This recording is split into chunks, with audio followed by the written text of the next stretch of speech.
Greetings, I'm your host, Dr. Wolfula, with a review of HBO Max's 2023 animated series, Velma, the extremely necessary Scooby-Doo prequel that everyone was asking for. I'm just kidding.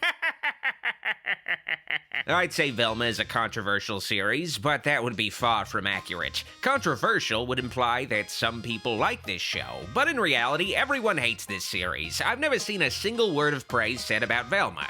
For good reason, too. Velma really is the worst thing to happen to the Scooby-Doo franchise. Yes, worse than Flim Flam, and I fucking hate Flim Flam. I hate that fucking punk. Every moment of his existence has brought me nothing but pain and misery, and I just want it to finally stop. He needs to die. Flim Flam is not real. He's not real. He can't hurt you. Oh yeah, that's right. God, I just think of Flim Flam and I fucking lose it. I know, sir.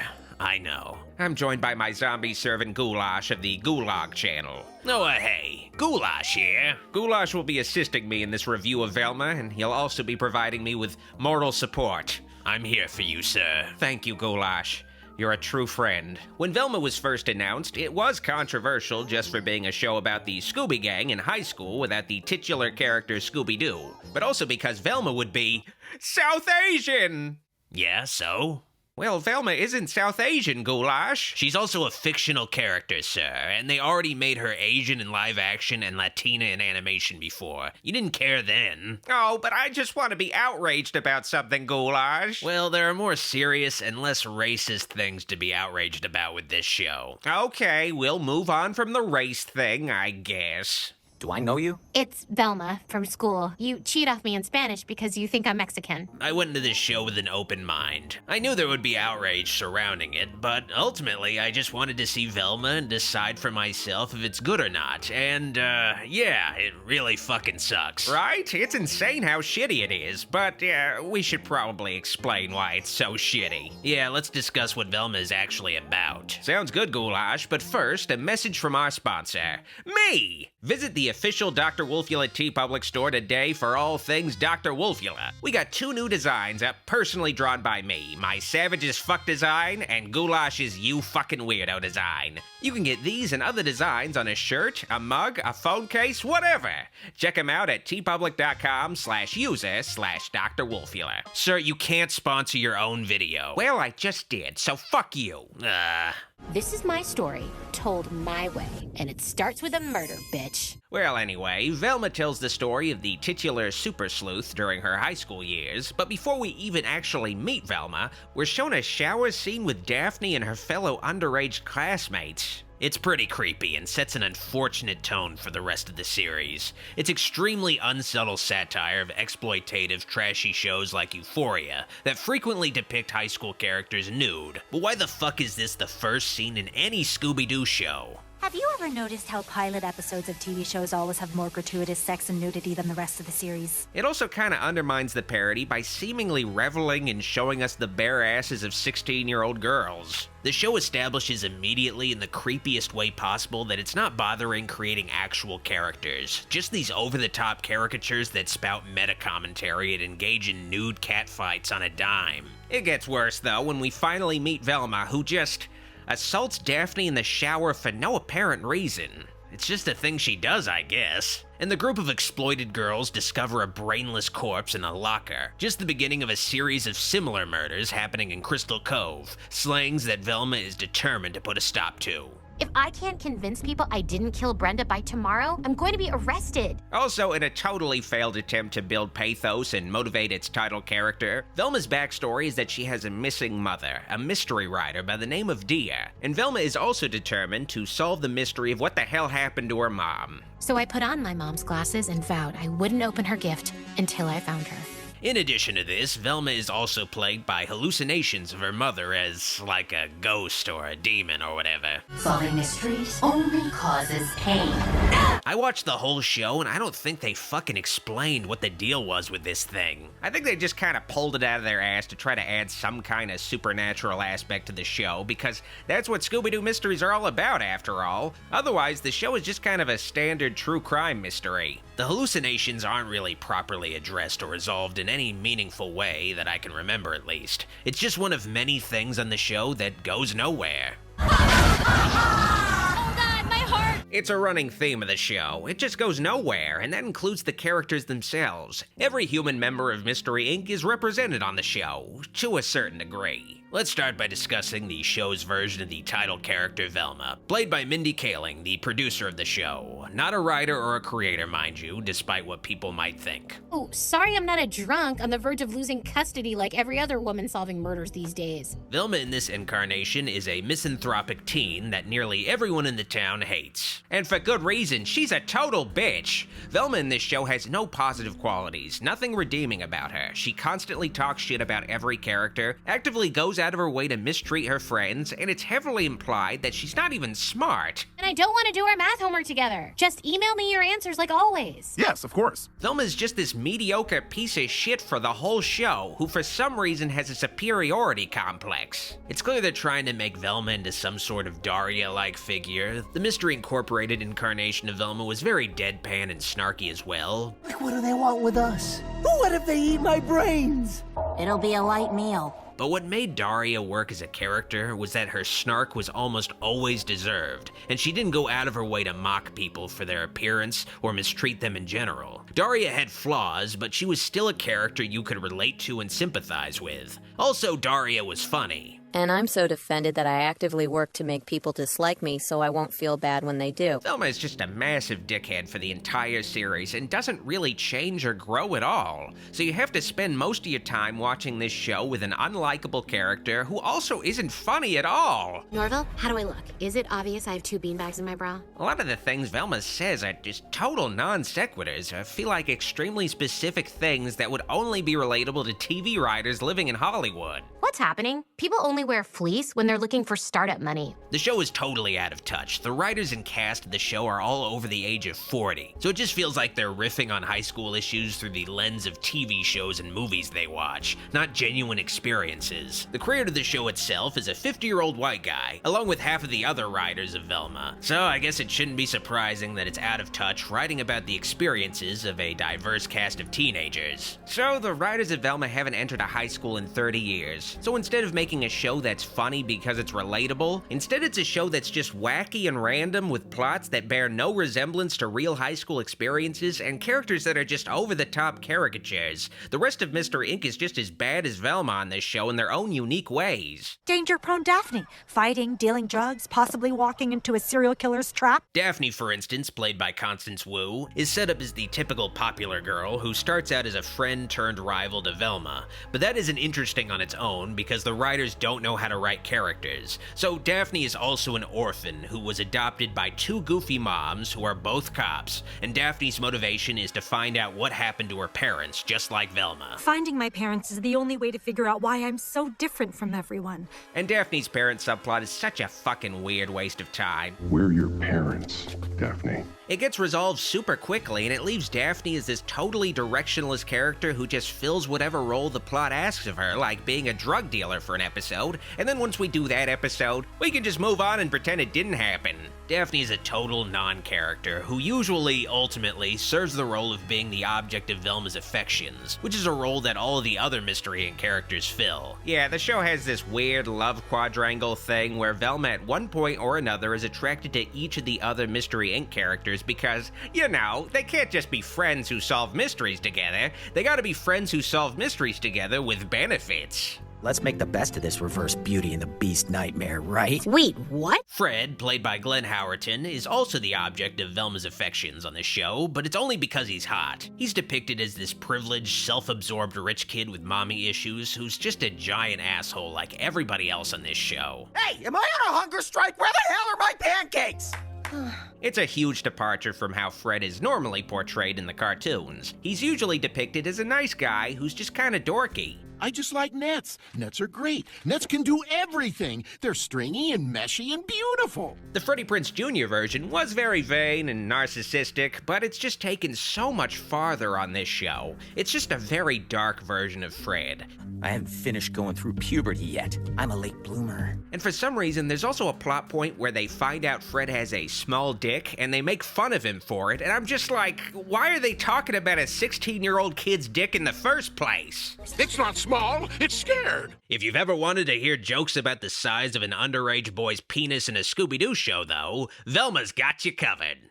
You fucking weirdo. He was just another entitled rich guy who might kill someone because he has a tiny dong.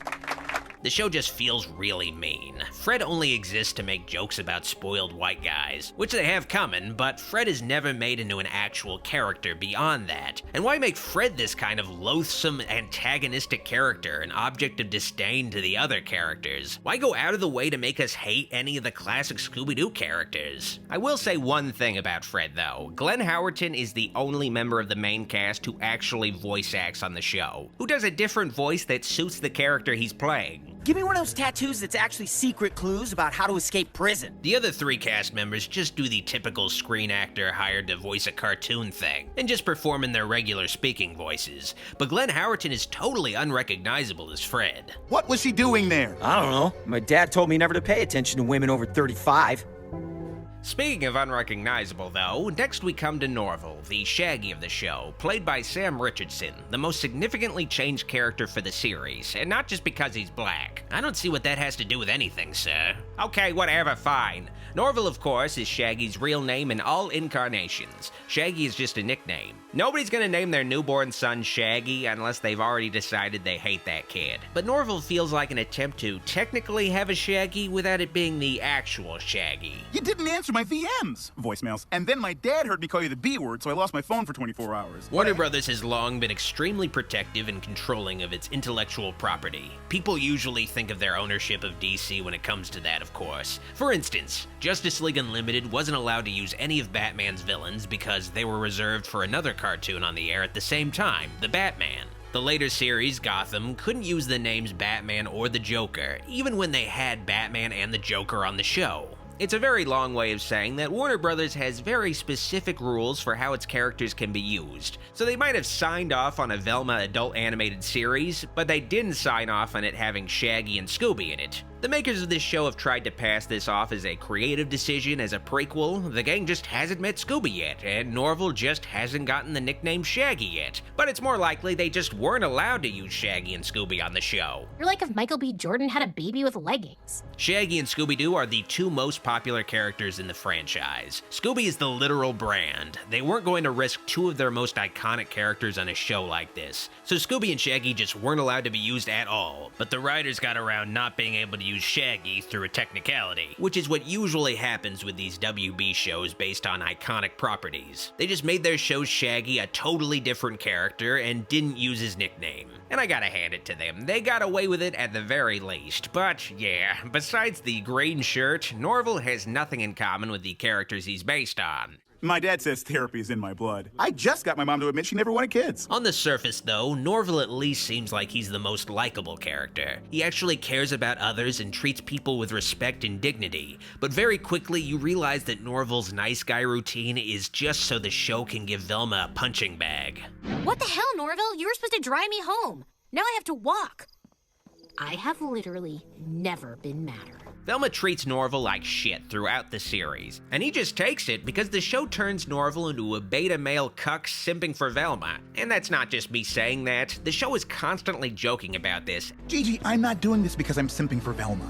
I'm simping for myself. And even Norval's dad, who actually looks like Shaggy, is used as an extension of beta male cuckoldry jokes. We're helping your mom's old boyfriend move. It's so fucking weird. This characterization of Norval would have made more sense as a deconstruction of Fred's character, making Fred this dorky, pathetic white knight who's out of touch with his generation and constantly seeking approval. But the show goes out of its way to subvert the typical portrayal of Shaggy to the point where he not only doesn't do drugs, but he's adamantly anti-drug. I think it has something to do with drugs, which I hate.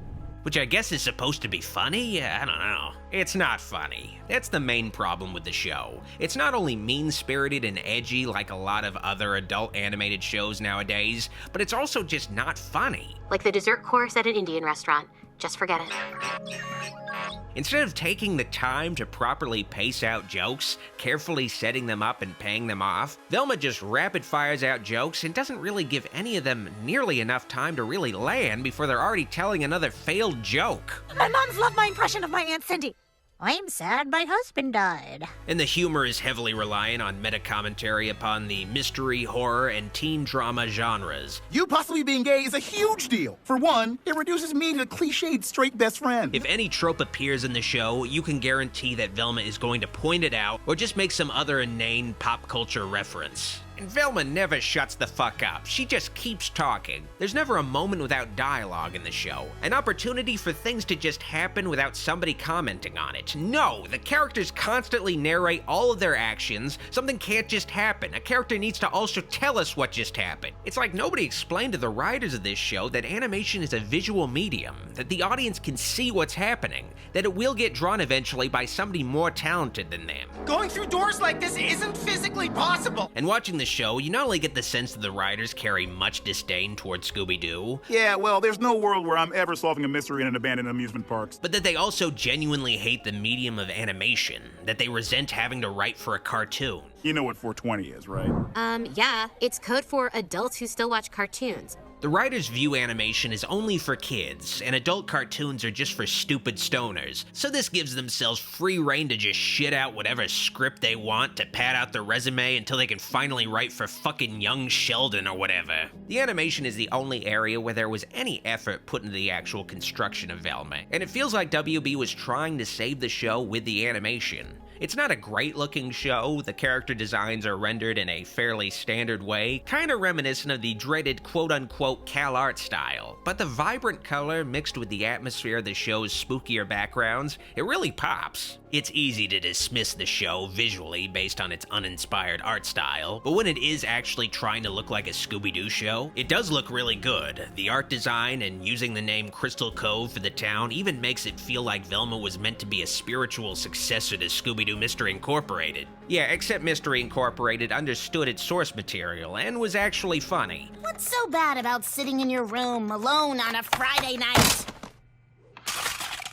They even got Gary Cole to play a dad on Velma like he did in Mystery Incorporated. But while Gary Cole was perfectly cast as Mayor Jones on Mystery Incorporated, he's really miscast as Shaggy's pathetic cuckold dad. First rule of therapy, you are as great as you think you are. But enough talking about cuckoldry, Goulash. Let's break down episode by episode of what will hopefully be Velma's only season. This is going to be getting into heavy spoilers, so if for some reason you actually want to watch Velma, you've been warned. I honestly can barely make sense of this show's storyline, though, so I kinda doubt you can even spoil this shit. She has no brain! Oh, I'm not dissing her. She has no brain! Episode 1 is simply titled Velma. It's a pretty straightforward pilot episode that sets up the premise. A popular girl is murdered and Velma is the prime suspect.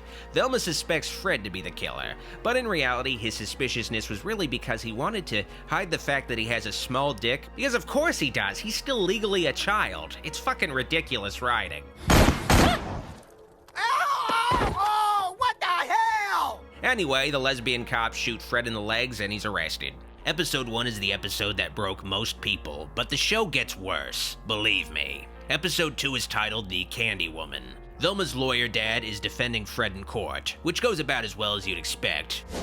Guilty.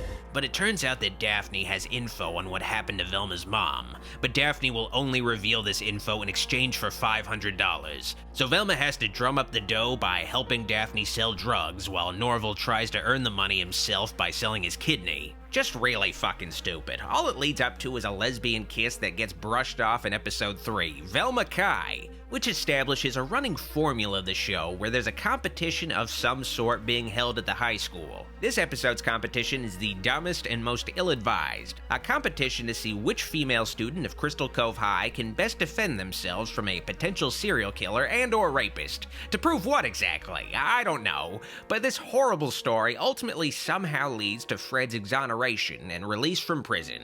Stop! Not in front of my gang! Episode 4 is Velma Makes a List. Another competition episode that's creepy, insulting, and also, of course, it doesn't make any fucking sense. The mayor and sheriff realize that the only murder victims in town are hot female students, so they make a list of the 5 hottest teenage girls in town, which is just fucking demented. Ooh, they are so hot, Daddy like it. And Velma actually plays along with this plan by making it so the hot girls are are no longer hot and no longer a target of murder. I'll go lessons. But it doesn't make any sense because the other hot girls in the school would be targets, and speaking of makes no sense, the climax of the episode sees Velma's stepmom giving birth, but there's an immovable crowd at the school, and Velma needs to harness the hot girl's hotness to make a path. Ugh. Velma, I know we've had our differences, but you really saved the day. This show has the worst fucking writers ever, as further evidenced by episode 5, Marching Band Sleepover, and I honestly can't remember what happened in this episode besides Daphne's biological parents being revealed to be weirdos dressed as Captain Caveman, hiding underneath the town. I hate this show. This plot goes nowhere, too. Daphne's parents are criminals that just try to betray her, and Daphne just makes up with her lesbian moms. Jinkies! Jinkies? Why are you saying jinkies? Is this like when you tried to make Keep It Frosty a thing? Episode 6 is Sins of the Fathers and Some of the Mothers. Velma's mom is revealed to have some sort of connection to an old government project called the Special Covert Operation Brain Initiative, aka Scooby. Scooby? And wait, what did Scooby do? Just an obvious, desperate attempt at world building, trying to throw in some kind of hint of how they might bring Scooby-Doo into this show. As like some kind of abomination, a dog with the brain of a human. No thanks. Episode 7 is FOGFEST, another competition episode. There's an annual dance assembled on a spooky, foggy pier, and because Sharia law is in effect, no single women are permitted at the dance and nobody will go out with Velma, so she goes in disguise as a man and is convincing to everyone. Get it? Because Velma is so fucking ugly. This show is so fucking terrible and demeaning to women. Yeah. Guys put zero pressure on you to wash your hands. The gang finally directly encounters the killer, though, and the episode kinda resembles a Scooby-Doo episode and has some decent gags at the end. Also, Fred is kidnapped.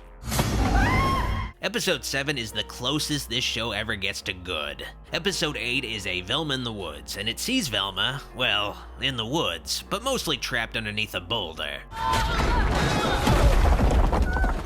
This leads to the discovery that the murdered girl's functioning sentient brains have been preserved in jars. Velma also finally finds her mother, and Fred too, I guess, and they all escape the killer's lair in a rape van / future mystery machine. I am never having a scary adventure in a van again. Episode 9, the penultimate episode, is Family Woman. Now this episode really doesn't make any sense. Velma's mom has amnesia, and supposedly in 3 days she will lose all of her memories, so to try to cure her mother's amnesia, Velma tries to make the Dinkley home look just as it was 2 years ago before her mother disappeared. And Velma tries to pass off her stepmom's newborn daughter as her own with Norval. The father is Norville. Also, Velma finds a welding mask in Norval's father's office and is convinced enough that Norval's dad is the welding mask-wearing killer, but this is quickly disproven and effectively ends Norval's friendship / simping of Velma. I put you above everything in my life, but I draw the line at my family. Oh, also Velma's mom's amnesia is cured and the mother reveals she was the killer the whole time. It's me. Whoa, no way! Episode 10 is where the series reaches an extremely rushed and unearned ending. Velma tries to prove her mother's innocence and returns to the killer's hideout, which is probably what the police should have done themselves. And Velma discovers that Fred and Daphne have been captured by none other than Fred's mom, the real killer, who wanted to put a competent woman's brain in her son's stupid, useless body. So it's like a radical feminist version of Get Out. Exactly. The gang tries to escape, but Fred's mom is primed to blow their brains out until they're saved by Norval, who fucking kills Fred's mom. Savage as fuck! But like all prestige detectives. So, the gang gets keys to the city for some reason, but they still hate each other. Velma gets her mom back, Fred loses his mom in the process, but fuck him, he's white, and there's like a fucking season 2 hook in the mid-credits, I guess. God, I really hope Velma doesn't get a season 2. Sir, I hate to say this, but Velma is the most watched animated show on HBO Max, and it's been rumored that it's already been renewed for a second season. Oh dear Lord, no! It isn't fair! It isn't fair! Yeah, we live in a complete and total hell world. Velma could have honestly been a really good show if it was just coherent and focused on telling its story well, and focused less on cramming in as many failed jokes as possible. Velma is just a thoroughly unpleasant series to sit through one episode of, and we had to watch 10 of them. Yeah, it's just too damn busy and hard to follow. Also, the characters fucking suck. They're the worst versions of these classic characters, not because of aesthetic changes, but because they're mean, horrible people that aren't even funny. The worst 5 hours of my fucking life. I highly recommend not going through the same experience. I give Velma a Ghislaine Maxwell standing in front of a photo of Mindy Kaling out of Flim Flam. Well, Velma sucked, but before you go, make sure to subscribe to my channel, The Gulag, which has returned with brand new videos. Link in the description. A new video is on the way right now. Yes, subscribe to The Gulag today, and I promise never to hit goulash ever again. That's a lie. He's just going to hit me even more if you subscribe. Yeah. You can. Nope, not for me. This video is made possible through the pledges of my Patreon supporters, and I'd like to give a very special thanks to the kind folks pledged to my shoutouts tier. All of the support on Patreon means a lot to me, and it helps my dark influence continue to grow. If you like this video, like it, and if you loved it, click the subscribe and bell buttons for more vids. Be sure to also keep in touch by following me on social media at Facebook, Instagram, and Twitter at Dr. Wolfula. While I still have your attention, consider pledging to my Patreon to support the channel and get bonus content like previews, VIP Discord server access, private movie night streams, and credits in videos. Consider pledging at patreon.com/Dr. Wolfula. Also, check out official Dr. Wolfula t-shirts and other merch on tpublic.com/user/Dr. Wolfula. Thanks for watching. See you all next time. Dr. Wolfula signing out.